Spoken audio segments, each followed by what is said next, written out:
आज हम हमारा न्यू सब्जेक्ट स्टार्ट कर रहे हैं, नंबर थ्योरी, चैप्टर 11।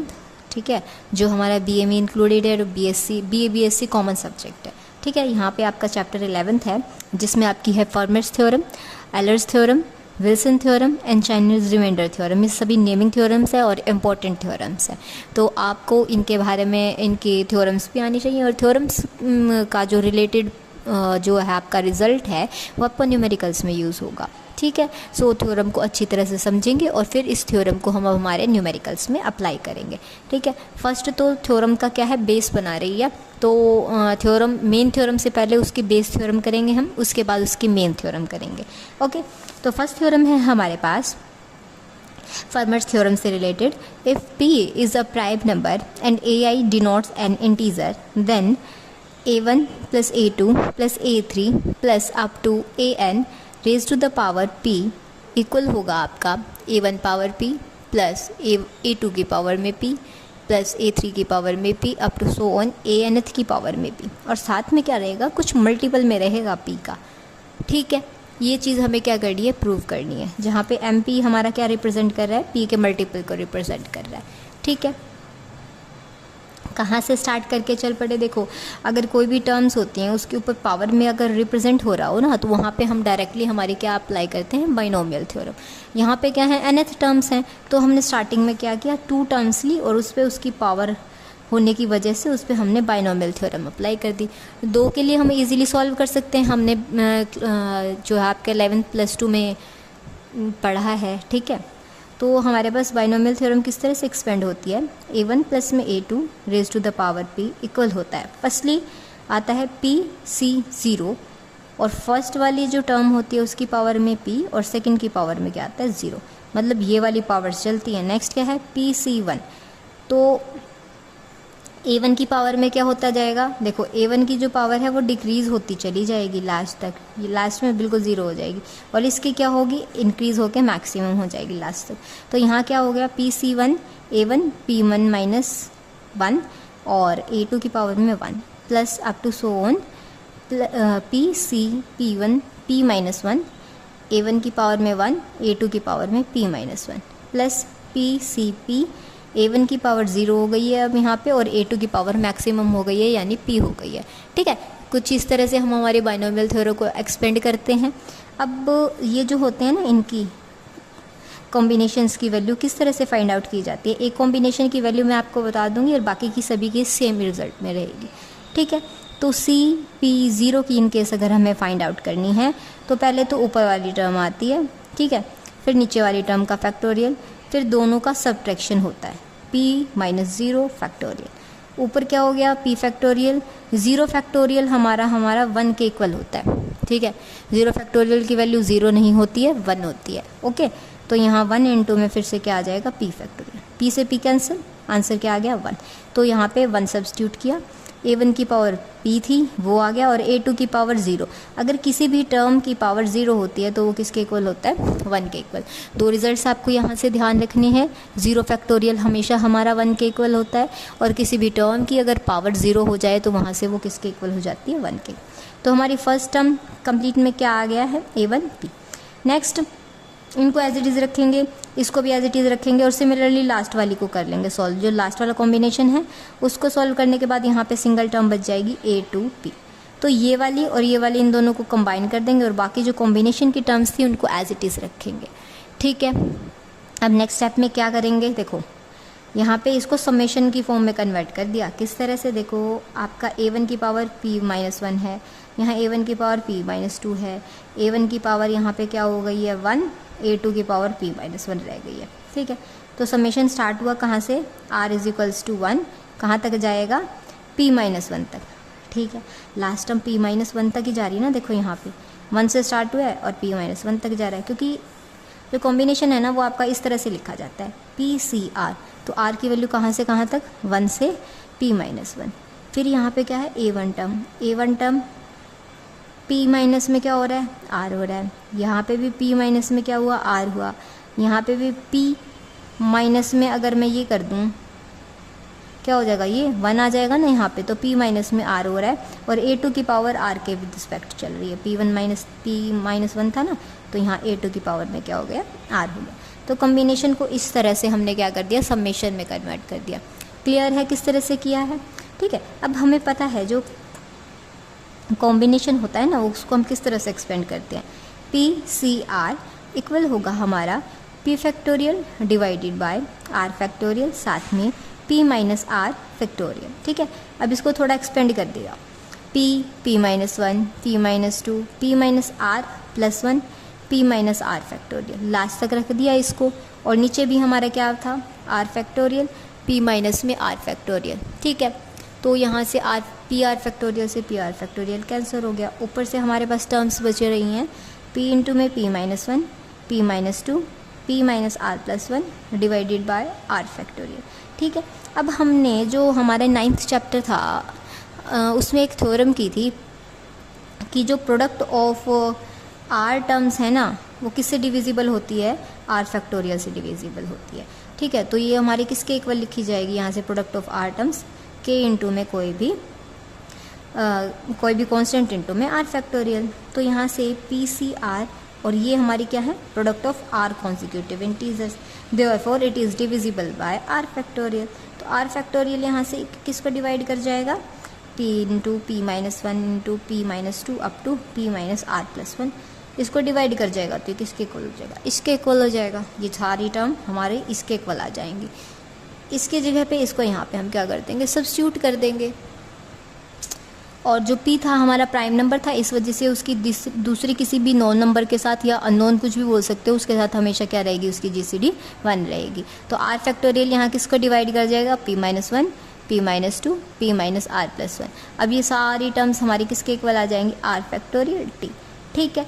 तो अब हमारा p(c(r) किसके इक्वल था, p इंटू में ये सारी टर्म्स थी, तो इसकी जगह पे हमारे क्या आ गया, r फैक्टोरियल t, उसको हमने यहाँ पे पुट कर दिया। r फैक्टोरियल से r फैक्टोरियल कैंसिल, क्या आ गया, p t, ठीक है। तो t यहाँ पे कोई भी कांस्टेंट है। अगर मैं ऐसे बोलती हूँ कि a b को डिवाइड कर रहा है, तो b a के साथ किसी कांस्टेंट की फॉर्म में लिखा जाता है, ठीक है ना। तो यहाँ पे भी ये क्या है, एक कांस्टेंट है, ये कांस्टेंट है, तो यानी क्या मतलब हो जाएगा, p किसको डिवाइड कर जाएगा, यहाँ से p(c(r) को, वही इन्होंने लिख रखा है। अगर कोई भी नंबर किसी कॉम्बिनेशन या किसी और टर्म को डिवाइड करता है, यानी वो उसका क्या हो जाता है, मल्टीपल। और ये कॉम्बिनेशन हमारा, ये कॉम्बिनेशन अगर मल्टीपल हो गया, तो ये देखो, अगर एक टर्म है, मान लो a है, a किस चीज़ का मल्टीपल है, 2 का मल्टीपल है। अब मैं इसके साथ b c कुछ भी लिख दूँ तो वो सारे 2 के मल्टीपल्स ही बन जाएंगे, क्योंकि 2 उनके मल्टीप्लाई में आ रहा है। अगर ये p का मल्टीपल है, ये इसके साथ मल्टीप्लाई में है, तो इन सब ये कंप्लीट टर्म हमारे किसका मल्टीपल बन जाएगी, p का मल्टीपल बन जाएगी। यही हमें दिखाना था, ठीक है। तो अब इसको हम क्या कर देते हैं, ये मल्टीपल ऑफ p बन गई है, इसको हमारी मेन इक्वेशन में पुट करेंगे जो हमने ऊपर सॉल्व की थी। a1 प्लस में a2 बाइनोमियल में एक्सपेंड की थी ना, इक्वल था a1p प्लस में a2p प्लस, अब ये वाली टर्म की जगह पे क्या आ गया है, मल्टीपल ऑफ p, ठीक है। ये चीज़ तो हमारी किसके लिए होल्ड कर गई है, 2 टर्म्स के लिए होल्ड कर गई है, बट हमें इस चीज़ को किसके लिए प्रूव करना है, nth टर्म्स के लिए प्रूव करना है। तो एक बार फिर हमने क्या लिया, 3 टर्म्स को इंक्लूड कर लिया, लास्ट वाली 2 को हमने बीटा मान लिया, फर्स्ट को एज इट इज़। इस पर हमें प्रॉपर्टी ये वाली पता है, लगानी आती है, लगा दी इस पर। फिर a2 प्लस में a3 की पावर में p। अब इस पर फिर से हमने ये वाली प्रॉपर्टी लगा दी जो हमने ऊपर थ्योरम में सॉल्व किया है। तो यहाँ से क्या आ जाएगा, a2 की पावर p, a3 की पावर p, और इसके साथ भी क्या आ जाएगा, मल्टीपल ऑफ p। यहाँ पे मल्टीपल ऑफ p था, इसकी वजह से भी मल्टीपल ऑफ p आ जाएगा। अब p के मल्टीपल चाहे कुछ भी हो, उनको तो हम ऐड कर सकते हैं, तो यहाँ से multiple of p single term बन जाएगी। 3 टर्म्स के लिए हो गया। जनरल वे में करेंगे तो क्या हो जाएगा, a1 plus a2 plus a3 plus an raise to the power p equal रहेगा a1 की पावर में p प्लस a2 की पावर में p plus plus up to an की पावर में p, और साथ में क्या आ जाएगा, मल्टीपल ऑफ p। ये जो रिज़ल्ट है ये हमारा इसलिए ज़रूरी है क्योंकि हमें हमारी फर्मेट थ्योरम के लिए ये इसकी नीड हो। ओके, तो ये थ्योरम क्लियर है। क्या थी थ्योरम, एक बार रिवीजन ले लेते हैं कंप्लीट। क्या प्रूव करना था, इन सभी के सम की अगर पावर p है तो हर एक टर्म की पावर p होगी और साथ में मल्टीपल ऑफ p आएगा। क्या किया, 2 टर्म्स के लिए केस दिखा रहे हैं कि 2 के लिए होल्ड कर जाएगा तो सभी के लिए होल्ड कर जाएगा। 2 की टर्म्स के सम को लिया p, फिर हमने बाइनोमियल थ्योरम से एक्सपेंड कर दिया। वो जो 2 मेन टर्म्स थी उनके कॉम्बिनेशन को एक्सपेंड करने के बाद उनको कंबाइन कर दिया और बाकी सभी कॉम्बिनेशन को ऐसे कैसे रख लिया। अब कॉम्बिनेशन ज़्यादा हो रहे थे इसलिए हमने उसको किस में कन्वर्ट कर दिया, समेशन फॉर्म में। ठीक है, अब समेशन को हमें क्या दिखाना पड़ेगा, मल्टीपल ऑफ p, तभी हमारे को जो गिवन रिजल्ट है प्रूव करना है वही वहाँ तक हम आ पाएंगे। ठीक है, तो इसके लिए हमने क्या किया कि कॉम्बिनेशन को उठा लिया। कॉम्बिनेशन को इस तरह से हम लिख सकते हैं p फैक्टोरियल बाय में r फैक्टोरियल, बाय में इनके साथ दोनों का डिफरेंस होता है।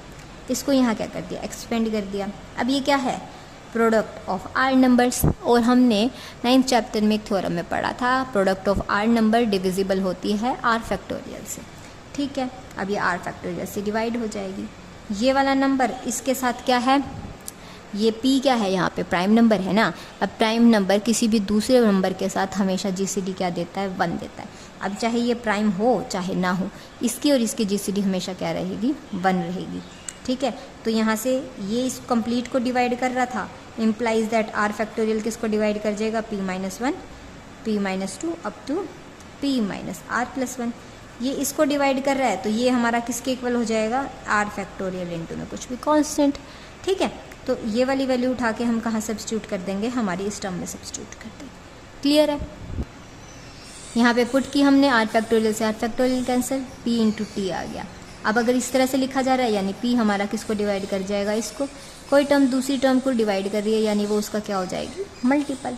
ठीक है, तो a1 प्लस में a2 की पावर में p इक्वल है a1 पावर में p प्लस में a2 की पावर में p, साथ में मल्टीपल ऑफ p हो जाएगा। क्लियर है, ठीक है, 2 के लिए होल्ड करा दिया, सिमिलरली थर्ड के लिए हो जाएगा, सिमिलरली nth टर्म्स के लिए हो जाएगा। यही हमें यहाँ पे क्या करना था, प्रूव करना था। अब नेक्स्ट थ्योरम है हमारे पास फर्मेट थ्योरम, जो मेन थ्योरम है हमारी। ठीक है, इस पीछे वाले रिजल्ट को हम यहाँ पे यूज़ करेंगे। किस तरह से करेंगे आप देखिएगा, इसको थ्योरम में हमारी इस थ्योरम की देखो, यहाँ तो डायरेक्ट आपकी नेम से ही आ सकती है कि state and prove format theorem, या फिर आपको क्या दे देंगे, स्टेटमेंट दे देंगे। स्टेटमेंट भी आपको ध्यान होनी चाहिए, और अगर आपको इस तरह से दे दिया जाए कि state and prove format theorem, तो आपको स्टेटमेंट की नीड होगी, ध्यान होगी। ठीक है, तो आप लिख सकोगे। अगर आपको नेमिंग ना दिया जाए, मतलब कि इस तरह से ना लिखा जाए कि स्टेट एंड प्रूव, और डायरेक्ट आपको स्टेटमेंट दे दी जाए, तो आपको डायरेक्ट क्या करना है, जस्ट प्रूव करना है। ठीक है, तो दोनों वेज में आपको पता होना चाहिए। स्टेटमेंट अच्छी तरह से ध्यान रखना, याद रख लेना, ताकि आपको देख के ही पता चल जाए ये फर्मेट थ्योरम है। ठीक है, कई बार नाम ना दे रखा होता है, बच्चों को कंफ्यूज करने के लिए क्या कर देते हैं, स्टेटमेंट दे देते हैं। क्लियर है, तो फर्मेट थ्योरम की हमारी स्टेटमेंट कुछ इस तरह से होगी। अगर p कोई भी प्राइम नंबर है, ठीक है, इजी ही स्टेटमेंट है, इजीली याद कर लोगे। p कोई भी प्राइम नंबर है, a कोई भी नंबर किसको डिनोट कर रहा है, इंटीजर को। किस तरह से, उन दोनों नंबर्स की GCD क्या आ रही है हमारे पास, 1। तो रिजल्ट क्या रहेगा, a की पावर में p-1 कॉन्ग्रुएंट होगा 1 mod p के। ठीक है, तो हमें ये चीज़ प्रूव कर ली है। ओके, क्या है स्टेटमेंट, p कोई भी प्राइम नंबर है, a किस चीज़ को डिनोट कर रहा है, किसी इंटीजर को। तो इंटीजर और प्राइम नंबर, इंटीजर हो चाहे कुछ भी नंबर हो, उसकी प्राइम नंबर के साथ GCD हमेशा क्या होती है, 1 होती है। ठीक है, ध्यान रखेंगे। तो हमें क्या प्रूव करना है, a की पावर में p-1 कॉन्ग्रुएंट होगा 1 mod p के। ठीक है, तो स्टार्ट करते हैं हमारे प्रूफ को पीछे वाली थ्योरम का रिजल्ट उठाते हुए। We know that last theorem में हमने प्रूव किया है ना, a1 प्लस में a2 प्लस में अप टू an की पावर में p इक्वल होगा a1 की पावर में p प्लस a2 की पावर में p up to an power p plus में mp। ठीक है, मल्टीपल ऑफ p। अब इस थ्योरम को प्रूव करने के लिए हम क्या कर देंगे, a1 a2 up to an को किसके इक्वल पुट कर देंगे, 1 के इक्वल। ठीक है, यहाँ क्या हो जाएगा, 1 प्लस में 1 plus up to nth term वाला 1 की पावर में p इक्वल है किसके, 1 की पावर में p प्लस 1 की पावर में p प्लस 1 की पावर। अब 1 की पावर कुछ भी हो जाए वो क्या बनेगा, 1 ही बनेगा। -1 की पावर में कुछ हो ना तब फर्क पड़ता है, उस p पे डिपेंड करेगा -1 आपको क्या आंसर देगा, पॉजिटिव 1 देगा या नेगेटिव 1 देगा। ठीक है, अब 1 की पावर में p 1 बन जाएगा, ये भी 1 ये भी 1। 1 कितने बार ऐड हुआ, n टाइम्स ऐड हुआ, साथ में क्या था, मल्टीपल ऑफ p। और यहाँ क्या है, n टाइम्स ऐड हो रहा है फिर से 1, और किसकी, उसकी पावर क्या है, p। तो np इक्वल होगा n प्लस mp। mp की वैल्यू क्या आ गई है, एन पी माइनस में एन, यानी ये किस चीज़ से डिविजिबल हो जाएगा, यहाँ से p से डिविजिबल हो जाएगा। अगर p से डिविजिबल है तो इसको हम इस तरह से लिख सकते हैं, हमारे मॉडुलस चैप्टर में हमने किया है, अगर कोई भी नंबर किन्हीं दो टर्म्स के डिफरेंस को डिवाइड कर रहा है तो a कॉन्ग्रेंट होगा b मॉड p के। ये हमने हमारे चैप्टर 10th में किया है, कॉन्ग्रेंस चैप्टर में। क्लियर है? तो हम इसको किस तरह से लिख सकते हैं, n raised to power p congruent होगा n मॉड p के for every natural number n। हम बात किसके लिए कर रहे हैं, a के लिए कर रहे हैं, तो a की जगह पे हम क्या पुट कर देंगे यहाँ पे, सॉरी n की जगह पे हम क्या पुट कर देंगे, a की पावर में p कॉन्ग्रेंट है a मॉड p के। अब a हमारा क्या था, p के को प्राइम था, यानी दोनों की जीसीडी क्या थी, 1 थी। तो थ्रू आउट द इक्वेशन हम क्या कर देंगे, a से डिवाइड कर देंगे, यहाँ हो जाएगा a की पावर में p माइनस 1 कॉन्ग्रेंट होगा 1 मॉड p के। यही हमें यहाँ पे क्या करना था, प्रूव करना था, हैश द थ्योरम। यानी जो पीछे वाली थ्योरम है, अगर आपकी फर्मेट्स थ्योरम आती है तो या तो उसका रिजल्ट ध्यान रखेंगे आप, या उसका आपको प्रूफ कंप्लीट करना ही पड़ेगा। ठीक है, तो बेस थ्योरम थी वो, बेस थ्योरम भी आनी चाहिए फर्मेट्स थ्योरम के केस में। फर्मेट्स थ्योरम तो इजी सी है, जस्ट इसमें क्या करना था, पीछे वाले रिजल्ट में 1 प्रूव करना है, तो 1 पुट करना है, तो यानी आपको बेस थ्योरम भी प्रूव करनी पड़ेगी इन केस अगर आपके एग्जाम में फर्मेट थ्योरम आती है तो। क्लियर है? अभी फर्मेट्स थ्योरम से रिलेटेड कुछ एग्जांपल्स करेंगे। हमारे पास एक ये एक्स्ट्रा रिजल्ट है फर्मेट्स थ्योरम पे बेस्ड, ये आपको थ्योरम के साथ करने की ज़रूरत नहीं है, मीन्स टू से ये आपको एक न्यूमेरिकल फॉर्म में ही है। ठीक है, तो इसको न्यूमेरिकल की तरह ही कंसीडर करेंगे। इफ़ ए पी की जीसीडी गिवन है 1, then a raise to power p minus 1 divided by 2 equal होगा K P plus minus 1, where p is an odd prime और k कोई भी पॉजिटिव इंटीजर है। ठीक है, तो हमें क्या प्रूव करना है, ये प्रूव करना है आज। किसकी हेल्प से करेंगे, फर्मेट्स थ्योरम्स की हेल्प से करेंगे। ओके, फर्मेट्स थ्योरम का रिजल्ट उठा लेंगे, p की power a raise to power p minus 1 congruent है 1 मॉड p के, यानी p हमारा किसको डिवाइड कर रहा है, a की पावर में p माइनस 1 माइनस में 1। अब हमने क्या किया, यहाँ पे इस वाली टर्म है ना, a की पावर p माइनस 1 है, इसकी 2 से मल्टीप्लाई कर दी और 2 से ही इसको क्या कर दिया, डिवाइड कर दिया, इस तरह से माइनस में 1। अब इसके साथ 1 था तो 1 को मैं 1 का स्क्वायर भी कंसीडर कर सकती हूँ, कोई फ़र्क नहीं पड़ेगा। 1 लिखो चाहे 1 का स्क्वायर लिखो, 1 का क्यूब लिखो, 1 की कितनी भी पावर कर लो, वो कितना रहता है, 1 ही रहता है। तो हमें नीड थी किसकी, स्क्वायर की, तो हमने क्या किया, 1 का स्क्वायर कंसीडर कर लिया। इसका स्क्वायर हो गया, इसका स्क्वायर हो गया, तो हम इसको किस तरह से लिख सकते हैं, a square minus b square किसके इक्वल होता है, a minus b and a plus b. Clear है? तो यहाँ से क्या हो जाएगा हमारे पास, a raise to power p minus 1 divided by 2 minus 1 multiply में a raise to power p minus 1 divided by 2 plus में 1। ठीक है, यानी अब हमने क्या किया है, एलर्स थ्योरम में की है, p अगर दो नंबर्स की प्रोडक्ट को डिवाइड कर रहा है, या तो p a को डिवाइड करेगा या p किसको डिवाइड करेगा, b को डिवाइड करेगा। ठीक है, जहाँ पे p क्या है, एक प्राइम नंबर है, तो कंसीडर कर लिया p एक बार तो फर्स्ट टर्म को डिवाइड कर रहा है और साइन के साथ और के साथ p नेक्स्ट टर्म को डिवाइड कर रहा है। ठीक है, अब a अगर b को डिवाइड कर रहा होता है तो b हमारा किसके इक्वल होता है, a इंटू में कोई भी कांस्टेंट। ठीक है, अब वही डिविजिबिलिटी वाली डेफिनेशन आ जाएगी यहाँ से, a की पावर में p minus 1 divided by 2 minus 1 equal है के पी, यहाँ से हमारे पास आ जाएगा a raise to power p minus 1 divided by 2 plus 1 equals to K P. Okay, अब ये 1 यहाँ नेगेटिव था, यहाँ जाके पॉजिटिव, यहाँ 1 पॉजिटिव था, उधर जाके नेगेटिव, तो a की पावर में p माइनस 1 डिवाइडेड बाई 2 किसके इक्वल हो जाएगा, के पी प्लस 1 और यहाँ से के पी माइनस 1। तो यहाँ से इन दोनों रिजल्ट्स को कंबाइन करेंगे, क्योंकि दोनों की लेफ्ट हैंड साइड क्या है, इक्वल है, तो right hand side should be equal. तो इसको किस तरह से कंबाइन किया हमने, a की पावर में p minus 1 divided by 2 equal है K P plus minus 1 where k is a positive integer. Clear है? हमें यही यहाँ पे क्या करना था, प्रूव करना था।